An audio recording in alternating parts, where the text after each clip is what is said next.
Hi viewers, welcome to our channel.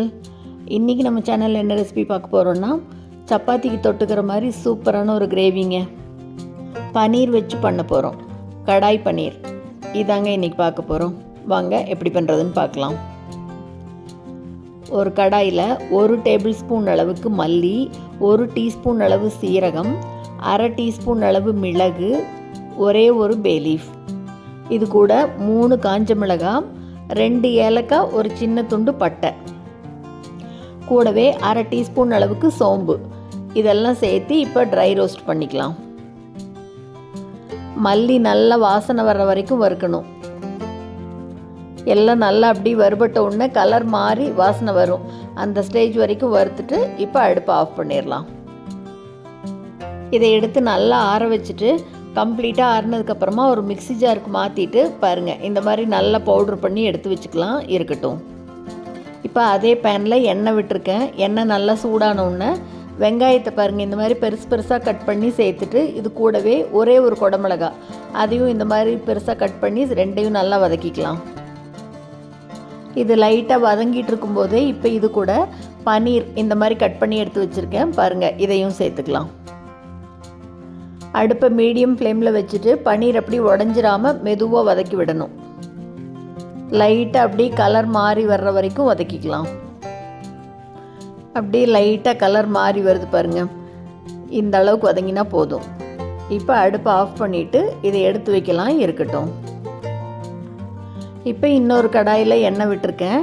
எண்ணெய் நல்லா சூடான உடனே இது கூட அரை டீஸ்பூன் அளவு சீரகம் சேர்த்துக்கலாம்.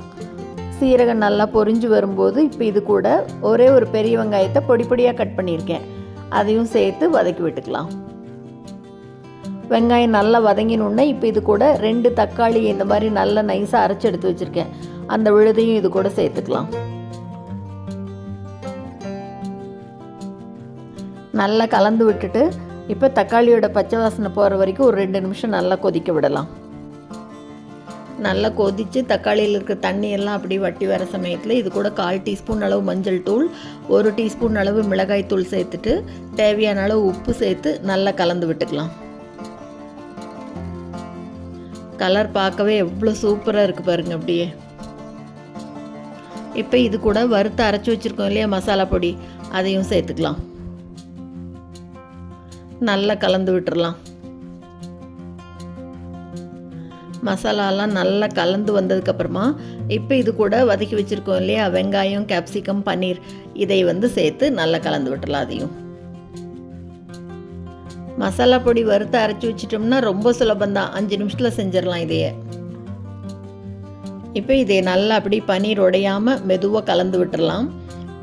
இப்போ இதை நல்லா கலந்து விட்டதுக்கப்புறமா இப்படியே கெட்டியாக இருந்தால் போதும்னா அப்படியே விட்டுடலாம், இல்லை கொஞ்சம் தண்ணி சேர்த்துறதுன்னா சேர்த்துக்கலாம். நான் இப்போ இது கூட கொஞ்சமாக தண்ணி சேர்த்து போகிறேன். ரொம்ப வேண்டாம், கொஞ்சமாக அப்படி பார்த்து அந்த கிரேவிக்கு தகுந்த மாதிரி விட்டுக்கலாம். கலந்து விட்டுட்டு நல்லா ஒரு 2 நிமிஷம் அப்படி விட்டுடலாம், கொதி வரட்டும். நல்லா கொதித்து அப்படி எண்ணெய் பிரிஞ்சு வருது பாருங்கள்.